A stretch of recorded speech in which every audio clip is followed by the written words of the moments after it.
Okay, time for movie 3, and it's all about the assembly comp and adding audio on the assembly comp, laying markers on the assembly comp, and I want to talk about what I'm going to highlight right here. In audio, 0 is considered normal decibel, okay? 0 decibels is normal audio. Anything higher, up to 10 or so, is okay, but the higher you get, even at 12, you're going to exceed comparable or maximum distortion where it's going to start sounding as if the audio is distorted. Negative 48 decibels is considered muted audio. It's like 0 on opacity would be, okay? But let me click right to the file here and start with number 3 and then work your way towards the end of the file, and we'll go right through to the rendering stage on this one, okay?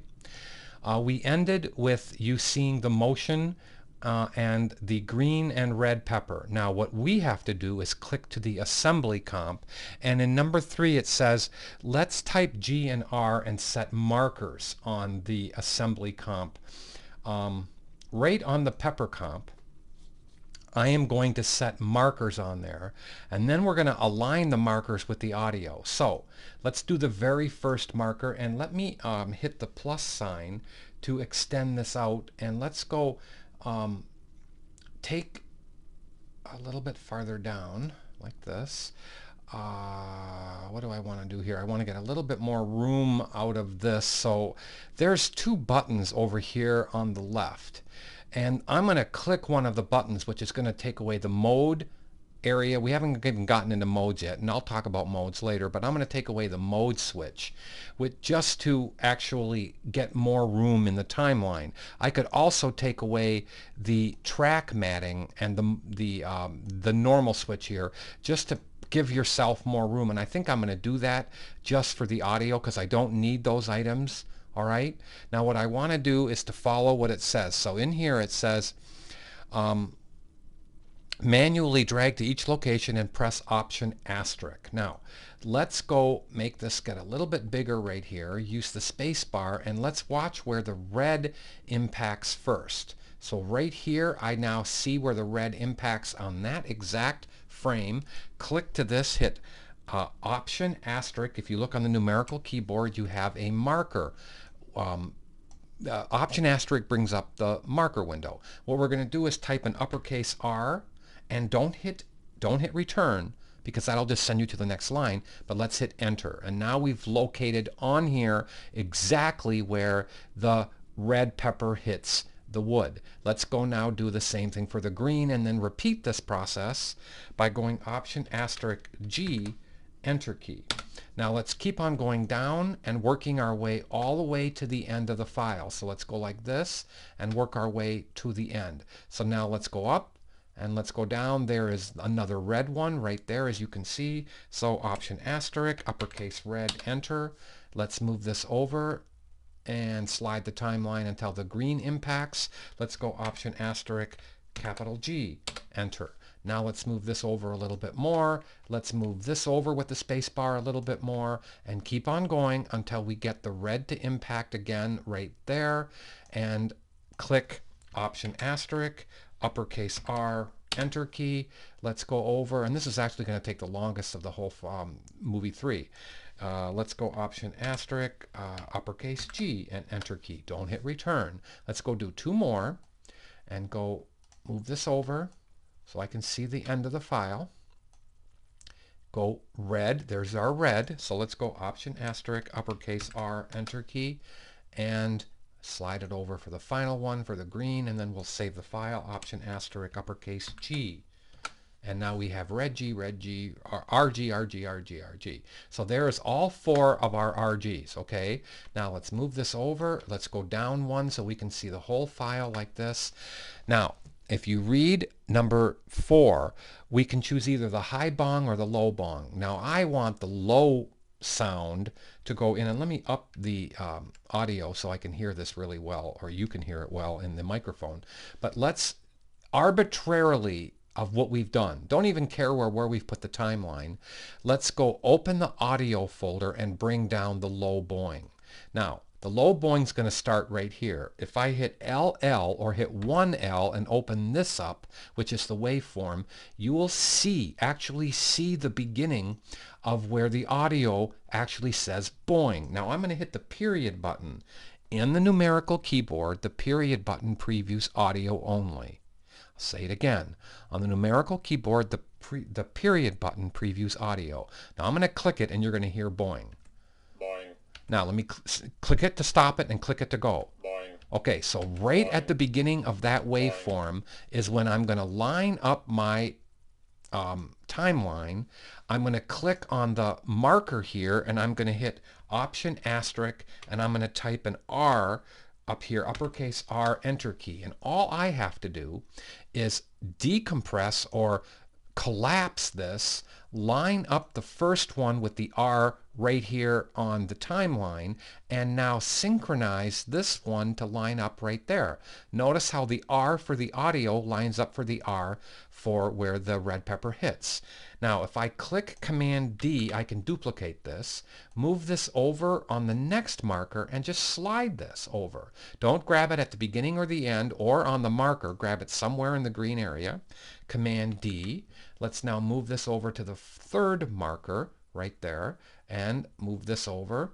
Now hit Command D, move this over to the timeline over to the next marker and move this over. Now let me preview the audio by clicking right here and hitting the period button. Now listen. Boing. Boing. Now I'm going to actually hit the B key. Watch, B for RAM, and let's click right over here and N for RAM. Now let's hit the 0 on the numerical keyboard so you can hear and see the actual synchronization. Look, there, there, there. Perfect. Now let's do the same thing for the G and the high boing. So arbitrarily of anything, let's bring down the high boing. Let's click LL, which will open up the waveform. Now look at how I have the waveform set. Let me move this up so we can see everything. I'm going to move the timeline directly to the beginning of that waveform. Click that layer right there. Click Option asterisk uppercase G, enter key. And now let's close this high boing. Put this on the very first G right here, which should line up where the green, look at, that's where the green hits. Now, all I have to do is move over the marker and we're set. Let's now move this over for the second one. Let's hit Command D and move the second one over to line up. Now, let's hit Command D, move this over to the third one, move this one, the high boing, over to the third one, hit Command D, just shift over here and click to where the fourth one is and move this over for the fourth one. Now, let me hit Command S to save the file, and again 0 on the numerical keyboard, and we should have all of them hitting correctly. Now just watch the screen up above. Boing. Boing. Boing. Boing. Boing. Boing. Good. Now, if you need to move one left or right slightly, this is the time to do it. Okay, now let's read number 4. I already did it, haven't missed anything, and now we read number 6. It says collapse the waveform or click L to close the audio properties, shorten the RAM area. In time controls, it wants me to RAM to test. Now, I already did that for you, and let me go to the very last page of the handout guide. It says, as I just told you, it says on page 5, realign if necessary to synchronize the audio. Well, we've already done that, and we've seen how well that actually does work. Let me go like this and scrub. This is called scrubbing across. If you actually hold the Command key, look at how when you hold the Command key down as you scrub, I'm going to go faster. See how I can actually hear this? That's called scrubbing back and forth with the Command key held down. Okay, one more Command S to save the file. Now, we have what is called the assembly comp. I've got a lot of stuff in the assembly comp. It's almost becoming unmanageable, especially since I want to fade in and fade out everything here and add one more audio. So what I want to do is name a final comp and make it. So let's go to composition and new composition. Let's name it final comp. And now let's go, and I tell you on the final comp, let's please make it 8 seconds long. So let's click across here and go 800. Now what we're going to do on this is we're going to bring down, let me compress this, and we're going to bring down the assembly comp into the final comp. So get a load of this. The final comp has the assembly comp, and if I click on the assembly comp, it had the pepper comp. So it's just one way of going from the peppers, which is the motion of the peppers on the pepper comp, and bringing those into the assembly comp and adding the audio and the landscape background, and then going to the final comp with everything compressed into one file, one layer, excuse me. And now what we're going to do is we're going to add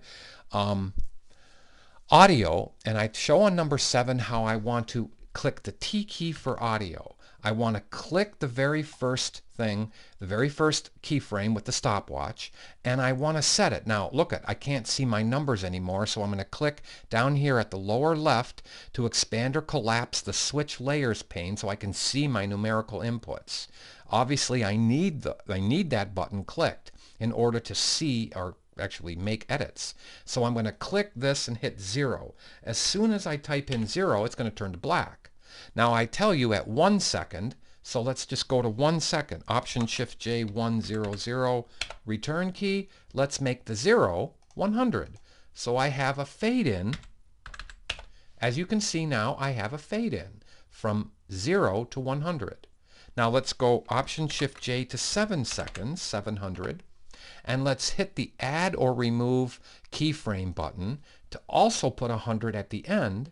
Now I can hit the end key or go to 800. End key was 800. Look at how it's 7 seconds 29 frames. If I actually want to click that or go Option Shift J, I can go 800 to get me 1 frame over. Type in 100 and go to 0. And now if I go back 1 frame, there it is, and now I've faded out at the end. Here's my fade in. Here is my fade out. Wonderful. Now, let's add the final audio layer. On number 8, it says drag. I've made a little background music. Drag the jump down to here. Oops, I didn't hit the home key. Let's Command Z, hit the home key, and re-drag it down. Whole bunch of ways to make that better. Now let's use the 4 keyframes at 0 and 1 second and 7 seconds and 8 seconds to set the audio. So let's hit the L key for audio, and let's click the stopwatch. And now look over here. Let me move this over so I can get to the audio. Let's drag the audio down. Look at the middle. Drag it to -48. Now I'm going to use the keyframe navigator or hit the K button to go over to the 1 second mark.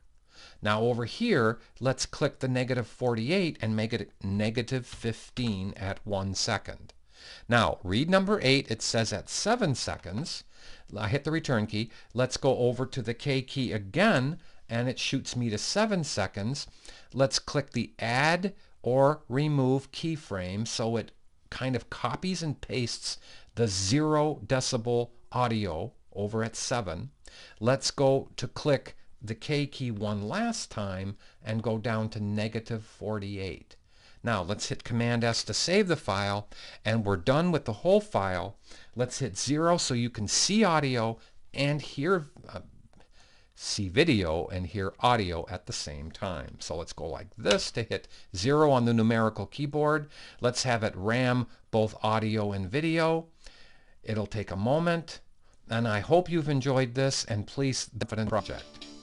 Boing, boing, boing, boing, boing, boing, boing, boing, One more time, because you love my voice. boing, boing, boing, boing, boing, boing, boing, boing. Thank you.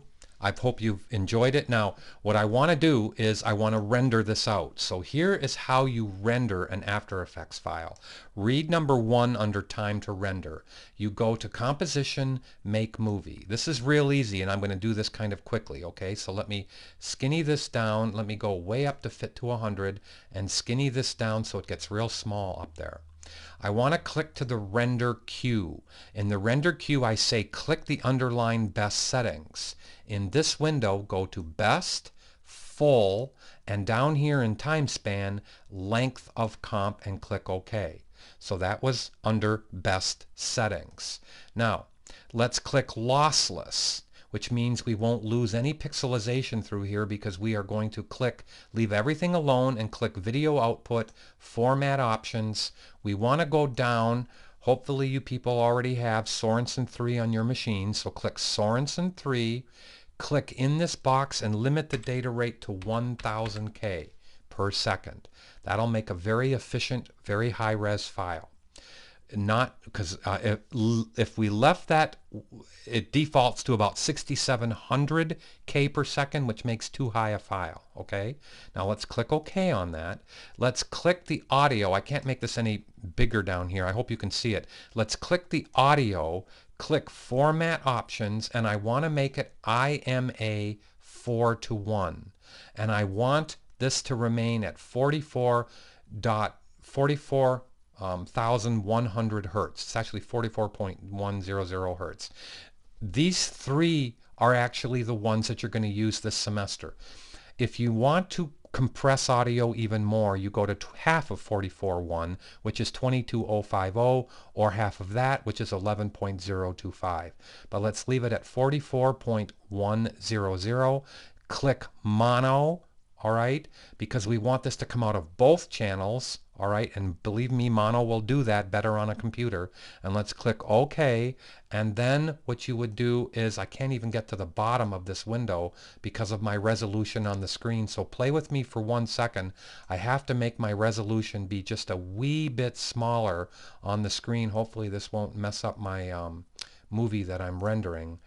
Let's go down to about right here. Okay, now I'll be able to actually get to my movie on the screen.